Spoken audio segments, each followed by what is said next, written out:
ॐ श्री गणेशाय नमः। ॐ श्री परमात्मने नमः। ॐ कृष्णाय वासुदेवाय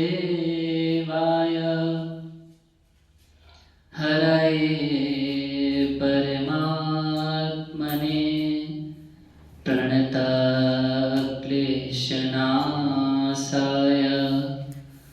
गोविन्दाय नमो नमः। नमः पंकजनाभाय नमः पंकजमालिने नमः पंकजनेत्राय नमस्ये पंकजांग्रहे। अखण्डमण्डलाकारं व्याप्तं येन चराचरं तत्पदं दर्शितं येन तस्मै श्री गुरवे नमः। मेरी भगवाधारो राधा नागर सोई। जातन की झाई पड़े श्याम हरित द्युति होय। राधे मेरी स्वामिनी मैं राधे को दास। जन्म जन्म मोहे दीजियो श्री वृंदावन को वास। जय जय श्री राधा रमण जय जय नवल किशोर। जय गोपीचित चोर प्रभु जय जय माखन चोर। जय जय माखन चोर।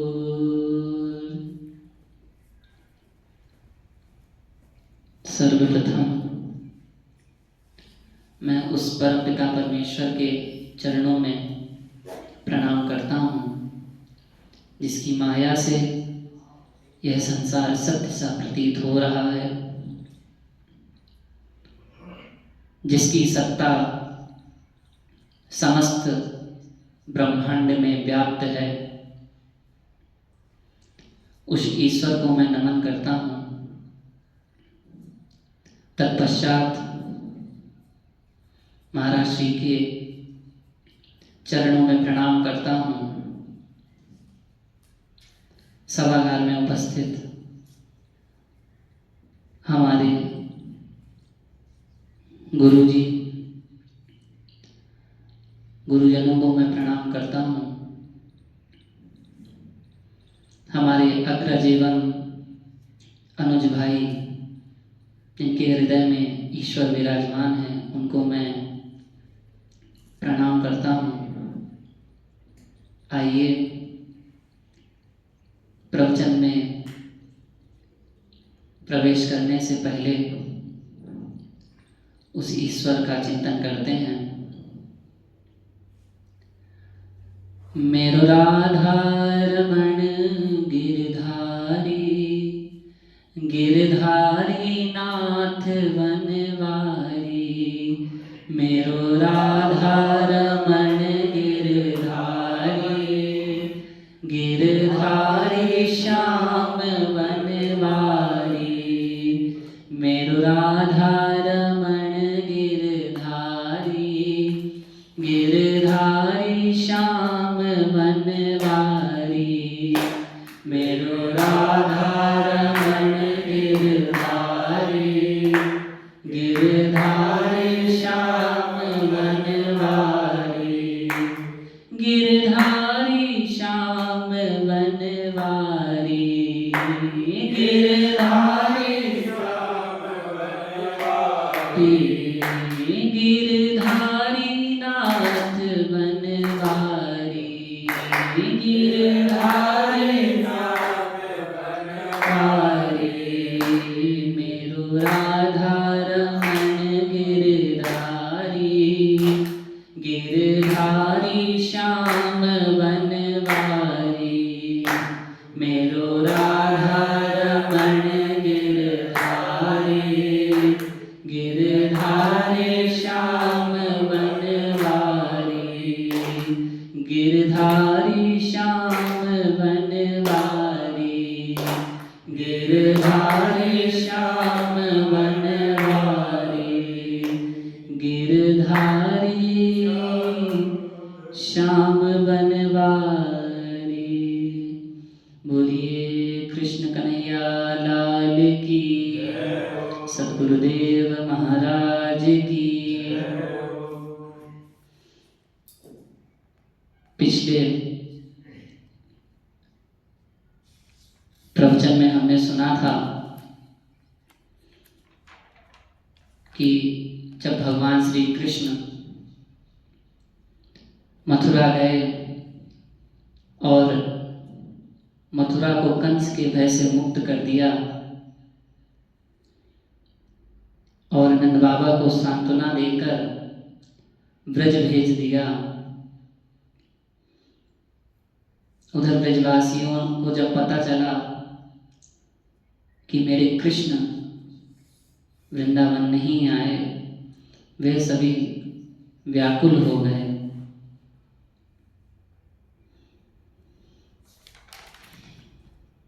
नंद महाराज, श्री राधा रानी, गोपियां, ग्वाल बाल पल पल श्री कृष्ण का चिंतन करते रहते थे। जब भगवान ब्रजवासियों को छोड़कर ब्रज गए तो सभी ब्रजवासियों की हालत ऐसी हो गई जैसे पानी से निकाल लेने के बाद मछलियों की हो जाती है। सभी ब्रजवासी केवल कृष्ण कृष्ण कहकर पुकारा करते कि हे कृष्ण, कब आओगे, कब आओगे मेरे नाथ, कब आओगे।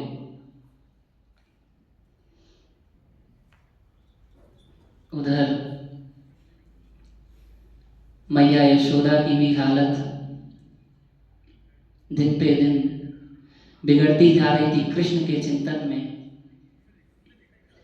जिस दिन से श्याम सुंदर ब्रज को छोड़ कर गए, उस दिन से माँ यशोदा उस पालने को निहारा करती।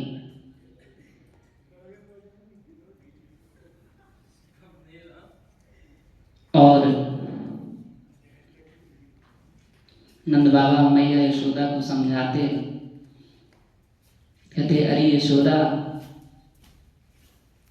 चिंता मत कर, हमारा लाला आएगा, उसने कहा था। ऐसी सांत्वना नंद बाबा रोज मैया यशोदा को देते। उधर आज भगवान श्री कृष्ण भी व्याकुल हो गए। भोजन को छोड़कर अपने कक्ष में चले गए। मैया देवकी ने उद्धव जी को कृष्ण के पास भेजा। कहा उद्धव, जाओ देखो जाके तुम्हारा कृष्ण क्यों रो रहा है। कन्हैया रो रहे हैं आज। उद्धव जी ने कहा, कृष्ण क्या बात है। भगवान श्री कृष्ण अपने पलंग से उठे और उद्धव को गले लगा लिया और कहा, उद्धव मोहि ब्रज विसरत नाही। भगवान उद्धव से कहते हैं कि मैं ब्रज को भूल नहीं पाता। वृंदावन की गलियां, वृंदावन की वो गोपियां और वहां की घने कुंजों की छाया, मैं उन सबको भूल नहीं पा रहा हूं। और नंद बाबा और मैया यशोदा को जो देखकर मुझे सुख मिलता था, वह सुख इस मथुरा में नहीं है। और उद्धव, मैंने मैया से झूठ बोला कि मैया मैं परसों आऊंगा, और आज इतने दिन बीत गए, मैं उस वचन को निभा ना सका।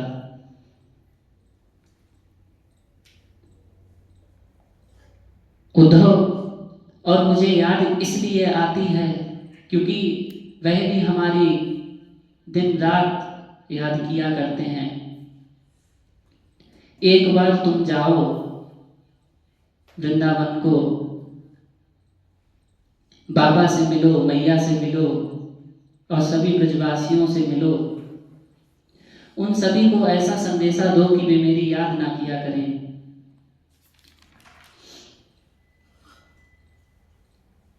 उद्धव जी ने कहा, ठीक है मैं जाता हूं, लेकिन क्या वह मेरी वेदांत की भाषा समझेंगी? उद्धव जी तैयार हो गए। भगवान ने अपना पीताम्बर उड़ा दिया। भगवान जानते थे कि ब्रजवासी किसी से भी बात नहीं करेंगे। तभी भगवान ने मोर मुकुट लगा दिया, अपना पीताम्बर उड़ा दिया और उद्धव को ब्रज के लिए विदा कर दिया। उधर ब्रजवासियों के दिन रात ऐसे निकल जाते, पल पल श्री कृष्ण की याद करते। जब उद्धव जी महाराज ने वृंदावन में प्रवेश किया तो वहां पर मार्ग पर सभी ब्रजवासी दिन रात उस मार्ग को निहारा करते कि हो सकता है कि आज मेरा कन्हैया आए। लेकिन कन्हैया तो नहीं, आज उद्धव जी वृंदावन पहुंचे। सबको ये लगा, सभी ग्वाल वालों को लगा कि आज मेरा कन्हैया हमसे मिलने आया है। लेकिन जब रथ निकट आया, रथ में उन्होंने देखा कि कृष्ण जैसे दिखने वाला कोई और है। उन्होंने उद्धव जी महाराज से परिचय पूछा। उद्धव जी महाराज ने अपना परिचय दिया और बताया कि मैं श्री कृष्ण का सखा हूं। ब्रजवासियों को लगा कि आज कृष्ण इतना बड़ा हो गया है कि उसने अपने दूत को भेजा मेरे पास।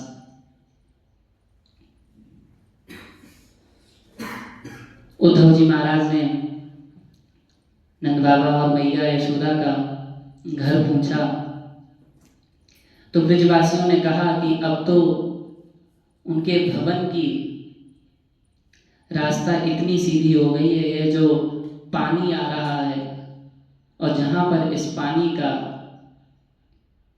अंत मिल जाए वहीं पर नंद बाबा और मैया यशोदा का घर है। उद्धव जी आश्चर्यचकित रह गए, रथ से उतरे, ब्रज की भूमि पर पैर रखा और चल लिए मैया यशोदा के महल की तरफ। उद्धव जी महाराज जब पहुंचे तो उनको गेट पर कृष्ण की ध्वनि सुनाई पड़ रही थी कि कोई कृष्ण कृष्ण कहकर रो रहा है, रुदन कर रहा है। गोविंद की याद में मैया यशोदा के आंसू सूखते नहीं और अब तो हालत ऐसी हो गई है कि उनको दिखना बंद हो गया, उनकी दृष्टि कम हो गई। नंद बाबा दौड़ पड़े और उद्धव को गले से लगा लिया। नंद बाबा को लगा कि आज मेरा कन्हैया आ गया, आज कन्हैया ने अपना वचन पूरा कर दिया। लेकिन जब बाद में पता चला, तब नंद बाबा ने उद्धव जी का आदर सत्कार किया, उनको भोजन कराया, विश्राम करवाया। अब नंद बाबा पूछना तो बहुत कुछ चाहते हैं, लेकिन अच्छा नहीं लगता कि एकदम किसी से भी सारी वार्तालाप शुरू कर दो। धीरे धीरे उन्होंने पूछा कि कन्हैया हमारा ठीक तो है। मैया तो कुछ बोल ही नहीं पा रही थी। अब उद्धव जी समझा नहीं पा रहे कि मैया और बाबा को क्या उपदेश दूं।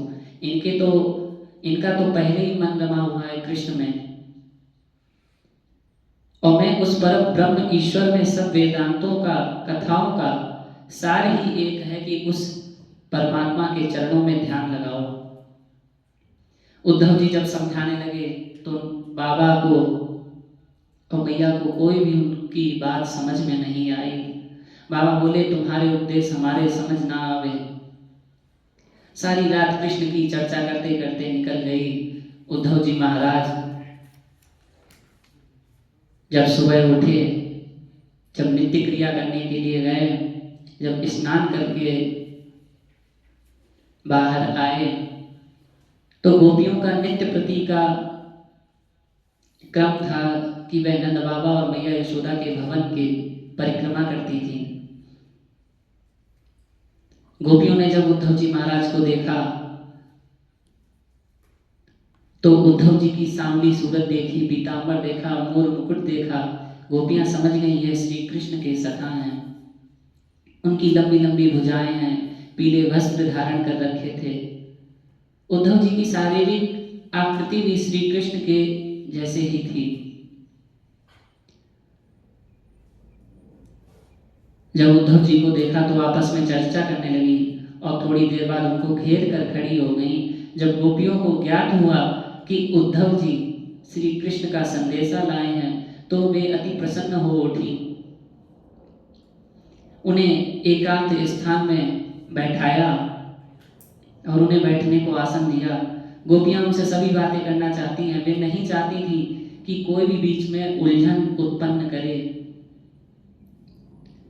गोपियां बोली, हमें ज्ञात है कि आप श्री कृष्ण के सखा हैं, इसलिए उन्होंने आपको अपने माता पिता के पास भेजा है। हम जानते हैं कि पारिवारिक स्नेह अत्यंत सुदृढ़ होता है।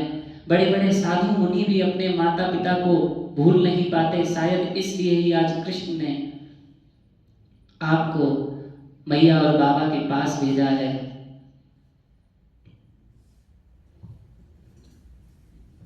कोई भी हो अपने पारिवारिक जनों को तो याद करता ही है, लेकिन हम जैसे गोपियों को कोई क्यों याद करेगा? कन्हैया हमको याद क्यों करेगा?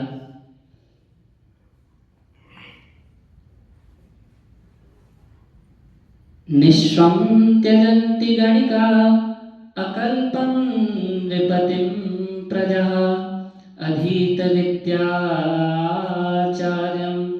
ऋत्विजो दत्त दक्षिणम्।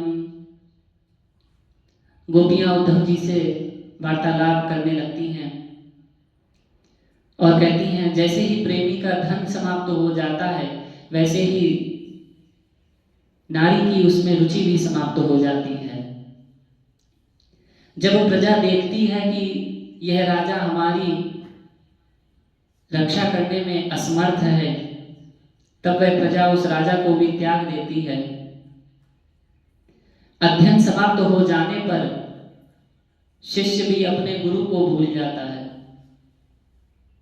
और यज्ञ की दक्षिणा मिलते ही ब्राह्मण भी यजमान को भूल जाता है। हम लोगों का भी ऐसा ही है। जब तक किसी से मतलब है तब तक हम उसको याद करते हैं, उसके बाद उसको भूल जाते हैं कि कौन हो आप। ऐसे ही जब तक वृक्ष पर फल रहते हैं तब तक पशु पक्षी जो पक्षी होते हैं वो वहीं पर रहते हैं, और जब वृक्ष पर फल नहीं रहते तब पक्षीगण वहां से बिना कुछ सोचे विचारे उड़ जाते हैं। पशु भी उस वन को त्याग देता है जिस वन में आग लग जाती है। स्त्री के हृदय में कितना भी अनुराग क्यों ना हो, कामी पुरुष अपना काम बना लेने के बाद उस स्त्री को भी भूल जाता है। गोपियां ऐसे ऐसे वचन बोलने लगी। गोपियों का मन, वाणी और शरीर श्री कृष्ण में इतना तल्लीन हो गया कि वे अपनी सुध खो बैठी कि मुझे क्या बोलना चाहिए क्या नहीं, उद्धव जी के सामने क्या बात कहनी चाहिए क्या नहीं। उद्धव जी को ज्ञात था कि वृंदावन की गोपियां केवल श्री कृष्ण को ही अपना सर्वस्व मानती हैं। गोपियां श्री कृष्ण की बचपन से लेकर किशोर अवस्था तक की जितनी भी लीलाएं की थी, उन सभी लीलाओं का गान करने लगी। वे सब कुछ भूल गई कि हमको घर भी जाना है, घर का काम काज भी करना है। जैसे जैसे कन्हैया में रुचि बढ़ती गई, उनको स्वयं का भी विस्मरण हो गया। वे लोग लज्जा को भूल गई और फूट फूट कर रोने लगी और कहने लगी, अरे कन्हैया, यह तूने अच्छा नहीं किया। कब आएगा, कब आओगे तुम मुझसे मिलने? ऐसा गोपियां विलाप करने लगी और कृष्ण की याद करके रोने लगी। ऐसा अटूट प्रेम गोपियों का भगवान के प्रति शायद ही इस संसार में कोई ऐसा प्रेम भगवान से कर पाए, भगवान के चरणों से जुड़ पाए। गोपियों ने आगे उद्धव जी से क्या पूछा और गोपियों ने क्या उत्तर दिया, इसके आगे की कथा हम अगले सत्र में श्रवण करेंगे। वाणी को विराम देने से पहले आइए उस ईश्वर का एक बार नाम लेते हैं। मेरो राधा रमण गिरधारी, गिरधारी श्याम वनवारी। मेरो राधा रमण गिरधारी, गिरधारी श्याम वनवारी। गिरधारी श्याम वनवारी, गिरधारी श्याम वनवारी। गिरधारी श्याम वनवारी, गिरधारी श्याम वनवारी। मेरो राधा रमण गिरधारी, गिरधारी श्याम वनवारी। मेरो राधा रमण गिरधारी, गिरधारी श्याम वनवारी। गिरधारी श्याम वनवारी, गिरधारी श्याम वनवारी। बोलिए बांके बिहारी लाल की, सद्गुरुदेव महाराज